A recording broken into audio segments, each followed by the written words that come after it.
Jadi sebenarnya lo kan runutan kerjaannya lumayan luas nih. Lo Oke. awalnya studio manager, Masih masih sampai sekarang. Terus lo juga pernah recording, lo pernah mungkin ada di masa mixing. Ya. Terus di live sound juga lo pernah megang, dan lo sekarang itu kan lagi cukup fokus di PA-Tech Ya. yang termasuk dalam sistem engineering gitu. Tapi yang bikin gue penasaran adalah sebenarnya kerjaan lo sebagai sistem engineer itu apa sih ya? Ini disclaimer dulu ya, sejujurnya gue nggak tahu tepat apakah sistem engineer itu job desk-nya apa. Oke. Karena banyak terminologinya gitu, apa sistem engineer ngelakuin ini gitu. Tapi yang satu hal yang gue percaya adalah ini menurut pengalaman gue di rental ya, maksudnya beberapa waktu lalu gue sempat di rental kan. Ini menurut pengalaman gue sebenarnya sistem engineer itu bukan hanya orang yang paham terhadap teknis. Oke. Namun poin besarnya adalah sebenarnya itu manajemen. Itu manajer. Oke. Kalau menurut gua ya, balik lagi ini pendapat. Dia tuh manajer, either dari manajer alat, manajer orang, sampai manajer klien. Katakanlah gue dulu memang nggak ikut di sisi pitchingnya ya, di sisi handle ke kliennya. Tapi pada saat di lapangan, kita tuh sebenarnya memanage alat-alat itu, memanage orang-orang yang datang, talent manajemen lah, talent manage-nya di lapangan, sampai kita harus handover ke kliennya. Gitu. Nah, untuk bisa melakukan itu semua, kita harus paham teknisnya dulu. Teknis. Jadi sebenarnya itu manajemen teknikalnya. Tapi berarti kalau based on statement lo, apa yang lo kerjakan saat ini sebagai PA Tech itu nggak mencakup seluruh job desk sistem engineer? Sama sekali tidak. Sepersekian kali. Jadi PA Tech itu cuma part of dari sistem engineer. Kalau menurut gua. Karena memang poin besarnya itu PA Tech, tapi sistem engineer itu harus bertanggung jawab. Gimana jelasinnya ya? Harus bertanggung jawab menyampaikan input sinyal analog, sinyal akustik yang ditransmit di panggung sampai ke penonton paling belakang. Oke. Jadi sebenarnya poin besarnya adalah tanggung jawabnya itu segitu tuh.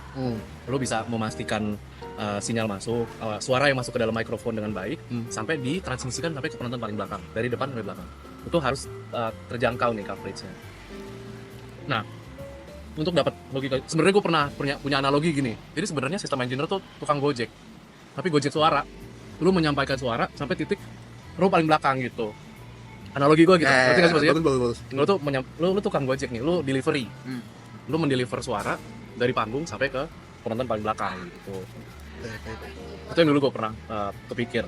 Oh sebenarnya kerjaannya kita gitu ya. Nah, ketika kita ngomongin visi misinya sistem engineer seperti itu, ya balik lagi tadi gue bilang teknikalnya harus kuat dulu. Apa sih yang dilakuin ini? Mungkin tidak harus detail banget, tapi kita tahu nih, oh ini masalahnya, ini cara nyelesainnya gini. Oh jalan. Masalahnya di sini preventifnya seperti ini. Gue tuh dulu kalau kerja ya punya asumsi gini, kan sekarang banyak digital. Oke. Barang digital. Gue tuh mau setiap sampel itu terkonvert dengan baik. Oke. Gue punya mindset seperti itu. Ya. Setiap satu sampel, misalnya kita punya 48.000 sampel dalam 1 detik, itu setiap sampelnya sebisa mungkin gue translate ke speaker, dan semua inline, semua dalam pace yang sama. Gue punya mindset seperti itu. Walaupun pada aplikasinya nggak akan terjadi. Ya, berat banget sih. Berat banget. Tapi itu lebih ke mindset gue sebisa mungkin deh.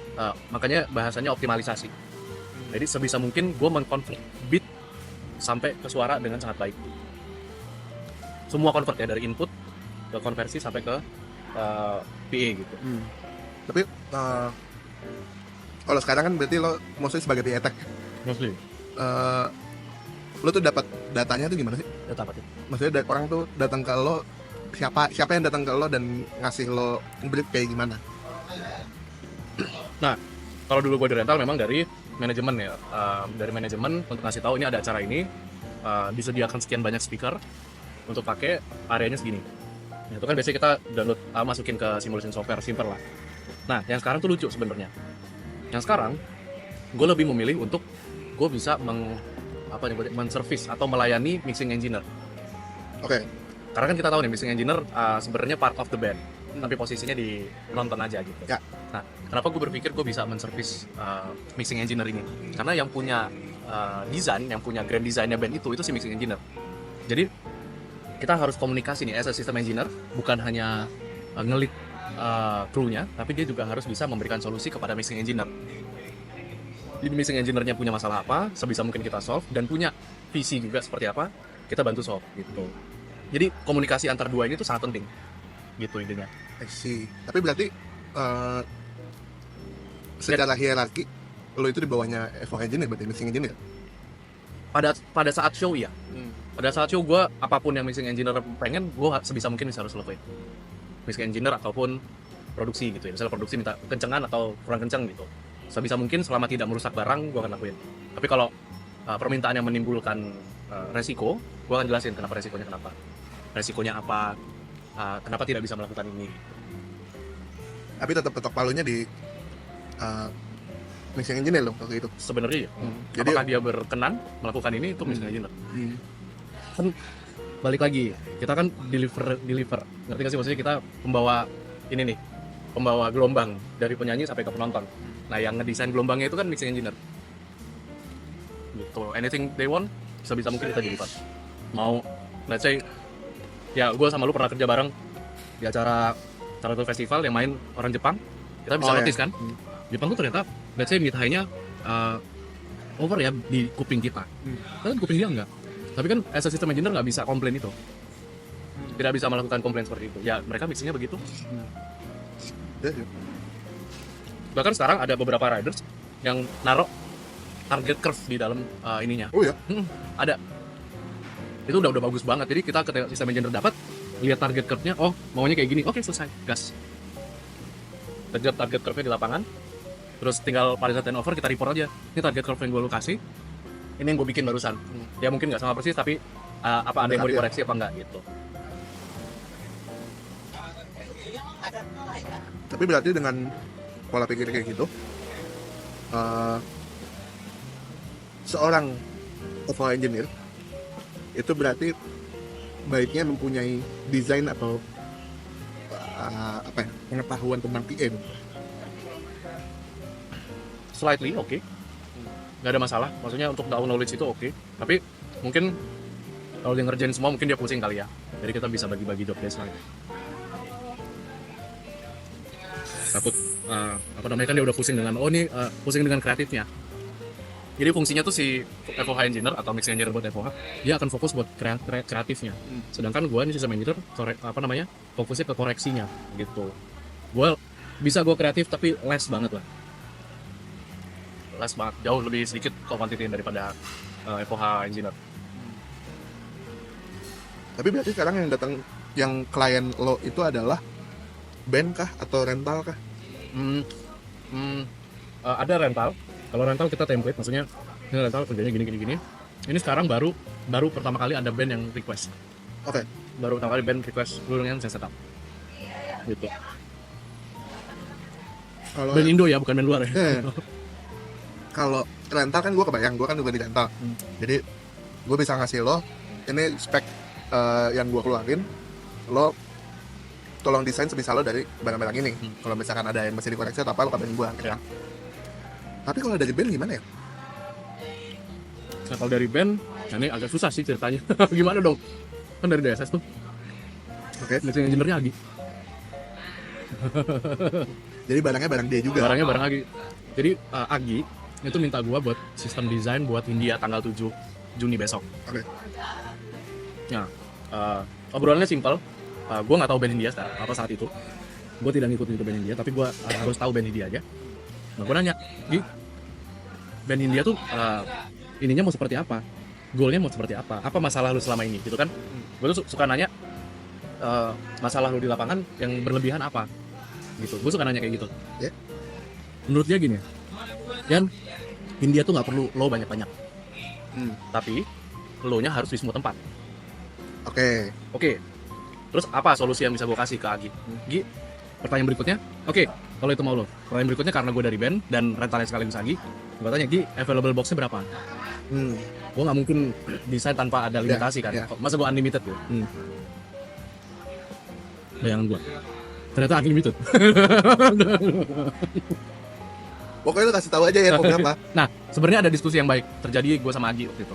Diskusinya adalah gini, Agi itu menawarkan pakai Aero 38 yang boxnya itu lebih kecil daripada Aero 50. Jadi dia cuma double 10 inch kalau nggak salah. Counternya gue adalah karena dia bilang harapannya dia tuh dia mau patahin di tengah. Jadi di satu klaster patah gitu. Supaya satu nembak ke tribun, satu nembak ke festival. Dan itu umum dilakuin. Jawaban gue satu, gue nggak mau kayak gitu. Kenapa? Karena gue mengerti teknisnya. Balik lagi gue mengerti apa yang terjadi dalam speaker itu. Gue tidak mau melakukan patahan itu. Jadi gue lebih prefer pakai Aero 50 yang lebih besar dan derajatnya kecil, boxnya jadi lebih sedikit kan. Jadi cuman gue kemarin minta 8. Tapi aiming gue berubah. Aiming gue tuh nembak ke atas. Oke. Dongak. Instead gue patahin di tengah, gue nembak ke atas. Tapi nggak ada patahan di tengah. Gitu. Itu lebih ke experience kalau itu. Kenapa gue bisa dapat itu? Gue melakukan beberapa percobaan memang. Gue kan sempet juga untuk in-house di beberapa international act gitu ya. Dan banyak juga band-band tuh yang bawa sistem engineer sendiri. Kalau dari yang gue tahu, mereka itu lebih ngurusinnya lebih apa ya? Kayak mereka dapat gambar, terus mereka bikin prediction software sendiri tergantung dengan available brand di kota tersebut. Terus mereka submit, nanti pas datang mereka yang tuning. Iya. Kalau lu posisinya sebagai sistemnya rental, terus ada sistem engineer juga dari band, itu diskusinya gimana tuh? Balik lagi kalau kayak gitu yang punya acara kan mereka ya. Mostly kalau dia mau tuning, gue akan kasih, nggak ada masalah. Yang perlu gue lakuin adalah gue memastikan sistemnya sesuai dengan desainnya dia. Jadi misalnya pinpointnya udah benar, jumlah subnya udah benar. Terus beberapa artis luar tuh ada yang spesifik gue minta mau AS input audio AS lah. Gue nggak mau pakai analog, gue mau spesifik pakai AS dari mixer sampai di power. Nah itu yang perlu gue pastiin. Bahkan ada band itu minta spesifik gue mau main 96. Nah itu kalau main 96 agak lebih challenge ya. Karena ternyata pengalaman gue tuh main 96 kabel ngaruh banget. Kabel AS-nya ngaruh banget. Jenis kabel apa panjang kabel? Panjang kabel. Oke. Jadi mungkin lu main di 48, panjang kabelnya 100 meter lu nyala. Tapi kalau main 96 panjang kabelnya 100 meter nggak nyala. Jadi mesti dipendekin. Atau ngambil outputnya dari rack gitu ya? Atau pakai distro lagi, pakai hub lagi. Ada repeaternya lah. Jadi itu mesti dites juga. Sample rate harus dicek juga. Apakah dia bisa main di sample rate yang tepat gitu. Jadi cek sound tuning jangan di sample rate yang beda. Terus kan berarti secara pre-production kan lo mulai dari bikin simulation software-nya, terus ya intinya kalau lu sebagai PA Tech ya, lu kan berarti ngurusin simulation software-nya. Terus kalau misalkan lu sebagai system engineer full, berarti lu juga seperti ngurus barang ya. Kayak ini butuh kebutuhannya tuh ada di lo, yang lo lempar ke entah itu ke rental atau ke promotor gitu. Ya. Terus Lebih ke call-nya aja sih. Call-nya kan di lo. Nah, pada saat acara lu datang terus lu tuning kan? Lu tuning segala macam. Ini gue yang tuning ya, maksudnya. Iya, ini lo yang tuning gitu. Lu datang, lu tuning, cek sistem segala macam, udah aman, beres. Terus hari H-nya lu tuh ngapain? Nah, justru hari H tuh penting. Tuning tuh memang orang bisa lihat, bisa ditinggal gitu ya, setelah tuning tinggal. Nah justru hari H tuh penting karena balik lagi komunikasi antara sistem engineer dan FOH mixer tuh harus terjalin baik tuh. Oke. Balik lagi kan yang kita pengen visinya adalah show-nya bagus, semua orang kelihatan keren di atas panggung. Nah ini tuh harus terjadi nih komunikasi ini. Jadi pada saat mixing engineer datang, kita bisa jelasin ini sistem kita seperti ini kurangnya ini bukan kurangnya sih, limitasinya ini. Mungkin kalaupun ada regulasi di tempat itu kita jelasin kenapa ini. Terus biasanya itu ada yang minta, subnya gue mau kurangin dikit deh gitu. Nah itu mesti ada kita, mesti ada sistem engineer di situ. Walaupun dia bisa nurunin lewat matrik, tapi balik lagi, sistem engineer harus tahu technical keseluruhannya kan. Misalnya gini, sub ada 3 tempat, gantung 2, center 1. Wah yang di center nih, yang di center kekencengan nih. Terus matriksnya ada 3 juga, LR mono, left right mono subnya ya. Yaudah yang senternya dikecilin sama dia. Nah, ketika dia ngecilin sub, yang terjadi computing. Sehingga tiap tempat tidak sama lagi. Makanya harus ada kita nih. Lo tengah kecilan, oke. Yang turun tangan sistem engineer. Karena kita memastikan semua distribusi baik kan. Nah, ketika ada unequality, tidak kesamaan, ini menimbulkan masalah di penonton. Gitu. Jadi awareness-nya tuh harus ada. Oke, berarti tugas lo di hari H adalah untuk Optimize. optimize di hari. Jadi kalau misalkan dianalogiin tuh si FOH engineer tuh sebagai painter, lo adalah pembuat kanvasnya. Yap, betul. Jadi benar-benar kita tuh optimize setiap band. Oke. Setiap band kan punya tone yang beda-beda ya. Sebisa mungkin kita optimize nih band ini kurangnya apa ya? Ini apa ya kayak tahun lalu, 2 tahun lalu gue di Pestapora, waktu itu ada Inul Daratista manggung. Nah, Inul Daratista tuh kan dangdut ya. Speaker gua itu frekuensi 600-800 nya gue potong. Lebih ke apa namanya taste ya, maksudnya lebih ke apa namanya preferensi pribadi aja, nggak ada alasan lain. Nah, ketika Inul Daratista main, gendangnya main, kan gendang tuh di mid ya bunyinya ya, itu nggak kedengeran sama sekali. Nggak jelas. Karena udah lu potong. Karena gue potong di awal, benar. Nah, tugas gue tahu dong, oh masalahnya di sini nih. Mixing engineer waktu itu Bayu Perkasa, mungkin gue nggak tahu dia notice apa nggak tahu apa enggak. Tapi pada saat itu gue tahu nih masalahnya di sini nih. Orang mau joget butuh frekuensi midnya. Ya udah, pada saat Inul Daratista gue buka 600-nya. Oke. Gue buka, nanti begitu band lain gue tutup lagi, gue nyalain lagi gitu. Berarti walaupun lo udah selesai tuning dan segala macem, selama acara itu masih bisa ada adjustment ya? Oh masih banget, faktornya banyak sekali malah. Tadi baru ngomongin genre, belum ngomongin quantity orang. Oke. Orang, menarik. lu tuning lapangan kosong, ground floor-nya kosong, panas, tuning dapat frekuensi sekian, lu berdasarkan itu kan. Begitu orang masuk, sebenarnya speaker lu berubah. Behaviornya berubah. Secara tonal, gue baru ngomongin secara frekuensi berubah. Nah itu mesti di-adjust. Oke. Apakah penonton paling belakang mendapatkan experience yang sama pada saat kita tuning? Itu kita harus jalan gitu. Berarti malah saat show itu yang pertama lo lakukan adalah coba jalan dulu ya, dengerin dulu ya. Dengerin dulu apakah kita menemukan adanya perbedaan lah. Kita notice nggak nih ada yang berubah nggak? Gue kejadian tahun lalu di Java Jazz sama DSS tuh. Gue yang tuning di hall B di Anjay, lupa gue B2 B1 atau B2. Itu kan yang kanan apa yang kiri? yang R50. R50 B2. B2. Waktu itu gini ceritanya. Gue tuning, gue tahu target curve gue di kuping gue gitu ya. Sekian nih, udah tercapai nih misalnya. Nah, B2 waktu itu manggung si yang dari luar tuh siapa ya? Lupa lah gue. Intinya penuh, hallnya penuh. Oke. Iseng, gue dari B1 jalan ke B2. Iseng nih dengerin. Terus gue duduk. Anjing, ini speaker gue nggak gini bunyinya. Speaker gue aneh nih bunyinya. Gue nanya dong mixing engineer-nya. Lu mixing, waktu itu gue notice-nya high-nya berubah. Lu mixing, high-nya lu boost nggak? Iya, Yan, gue boost banget, Yan. Jadi pada saat orang masuk, high-nya berkurang. Nah, kita mesti compensate itu kan. Kita mungkin bisa mainan high di DLMS-nya sebelum mixing engineer-nya kesulitan untuk EQ di ruang. Tuh. Jadi kita bisa overall tonalnya kita buka lagi, sehingga ininya jadi lebih mudah hidupnya. Itu kejadian di Java Jazz. I see. Ternyata banyak juga ya yang emang sejauh ini kan mungkin pandangannya adalah sistem engineer datang cek sistem, tuning udah beres. Tapi kalau dari cerita lo ternyata di hari-harinya pun banyak sekali yang harus lo kerjakan gitu. Banyak, cukup banyak. Bahkan sistem engineer tuh harus kadang-kadang ya, karena tadi gue bilang di awal kita tuh manajemen, kita tuh mesti tahu setiap orang ini kebiasaannya seperti apa.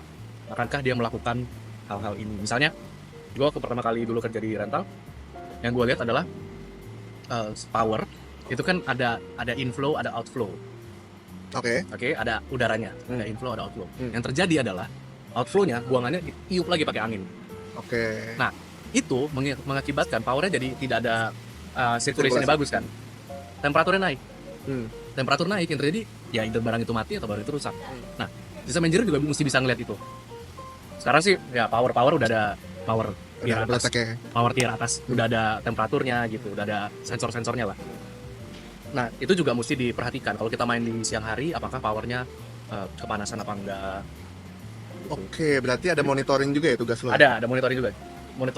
Monitoring sistem ya, bukan monitoring mix ya. Monitoring sistem. Nah, apa aja yang lo biasanya apa aja yang lo monitoring saat berjalannya show ya? Yang paling utama pasti level. Levelnya bener apa enggak? Apakah semua speaker mengeluarkan outputnya dengan baik? Kan biasanya ada monitornya tuh. Bentar, level itu berarti SPL? Level input, level misalnya analog input di LDLMS. Oke. level audio lah. Sementara itu dulu. Nanti baru kita udah ngomongin speaker, outputnya bener apa enggak, baru kita ngomongin SPL. Oke. Baru kita monitor SPL-nya bener apa enggak. Terus apa lagi ya? Gue kadang-kadang suka monitor clocking sih sebenarnya. Apakah clocknya sleeping apa enggak? Berapa kali sleeping dalam satu show? Gimana cara lu monitor? Kalau di DLMS yang digital itu biasanya ada lognya. Oke. Ada lognya, ada reportnya kalau terjadi ada kesulitan atau kesalahgunaan clocknya. Gitu. Terus yang terakhir ya memang temperatur. Gue mau nggak mau lihat temperatur. Gitu. I see.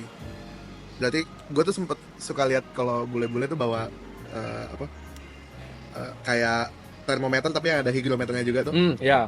Itu berarti emang untuk kebutuhan monitoring sistem lo. Jadi gini, yang gue maksud tadi suhu itu suhu di power. Oke. Maksud gue itu suhu di power apakah dia dalam kondisi yang normal apa enggak. Nah, kalau lu ngomongin temperatur atau humid meter di FOH itu biasanya buat compensate speakernya, suaranya ada perubahan humid, perubahan temperatur akan responnya beda gitu. Itu cuma buat acuan aja sih. Ada beberapa brand yang bisa masukin suhu tadi berubah sendiri. Gitu. I see. Jadi itu alat bantu boleh dipakai atau enggak, kreatif lah, bisa kreatif bisa korektif tuh manjatnya. Tapi apakah gue pakai? Gue jujur jarang pakai. Selain gue nggak punya.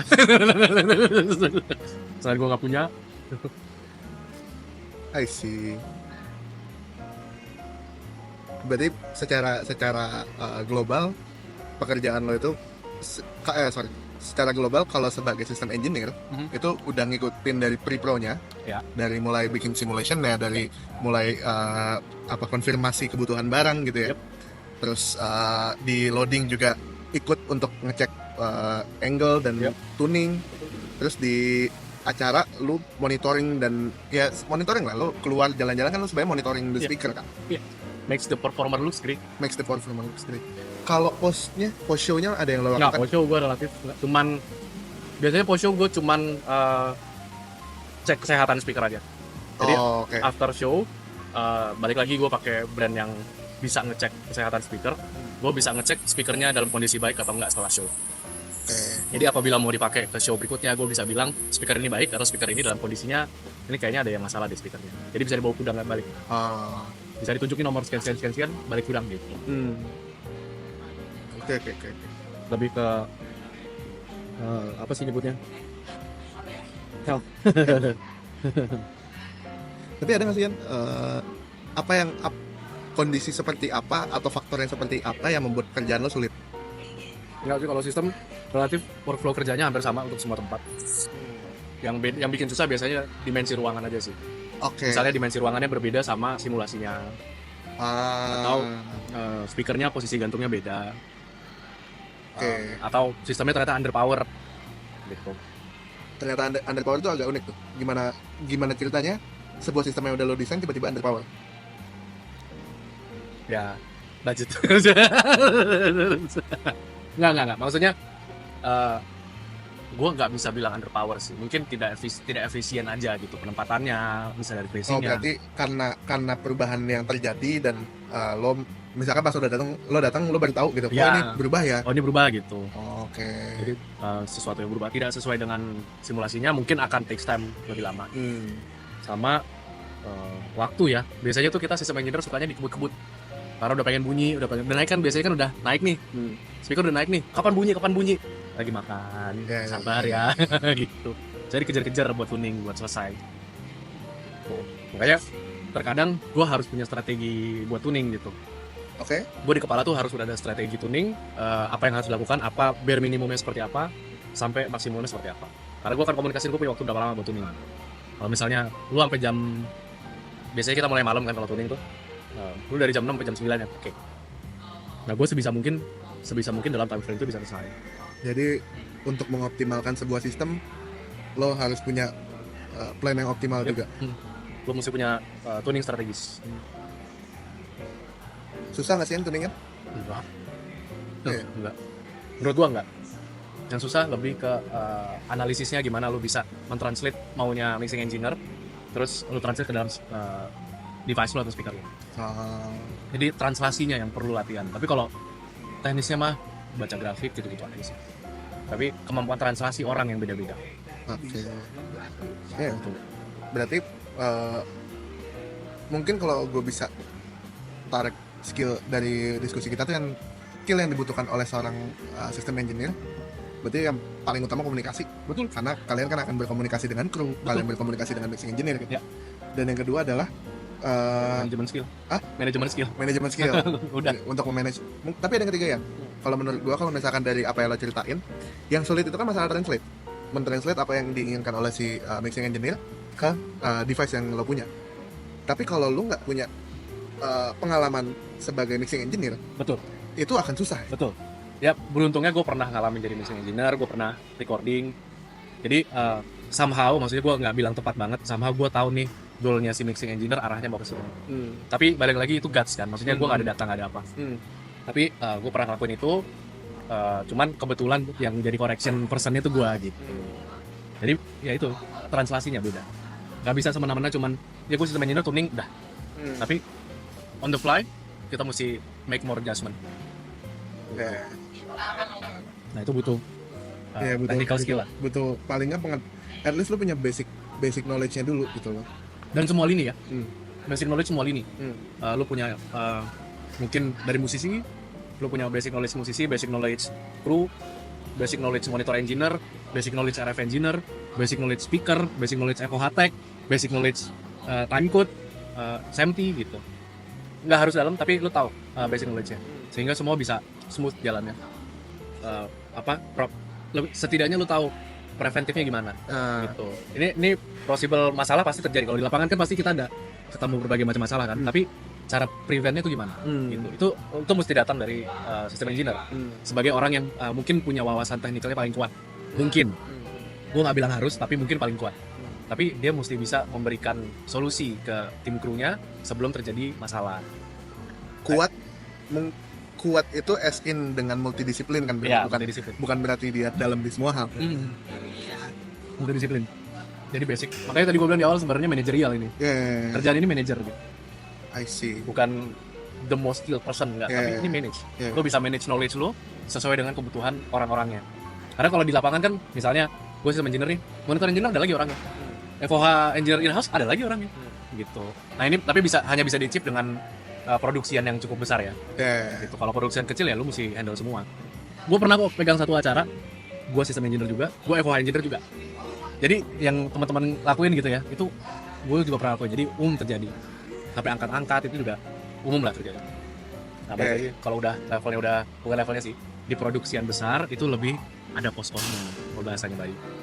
Ya lo baru menjelaskan kerjaan gue soalnya kan tadi. Sistem tech iya, FOA juga, iya, gitu. monitor iya, loading iya. Tapi itu tidak salah, maksudnya tidak ada yang salah dengan itu.